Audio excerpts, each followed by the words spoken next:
আসসালামু আলাইকুম সম্মানিত দর্শক, আপনারা দেখছেন বামনবাড়িয়ায় রাজবাড়ি। যে রাজবাড়ি দেখার জন্য মানুষ চতুর্দিক থেকে ছুটে চলে আসে।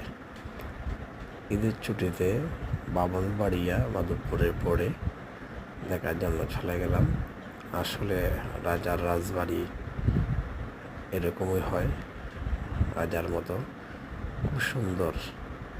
এবং পুরানা রাজবাড়ি দেখার জন্য ঈদের ছুটিতে বিভিন্ন জায়গা থেকে বিভিন্ন মানুষগুলো ছুটে চলে আসে। অনেকে ভিডিও ধারণ করে, তার সুবাদে আমিও ভিডিও করলাম। অসাধারণ এক দৃশ্য। আপনারা যদি রাজবাড়িতে ঢুকেন, একদিকে ঢুকলে আর একদিকে যেদিকে ঢুকবেন, পরবর্তীতে প্রথম যেদিকে ঢুকবেন এদিকে আবার বাইরে হইতে অনেক সময় লাগবে আপনার। চতুর্দিক থেকে মানুষের আনাগোনা মানুষ দেখছে।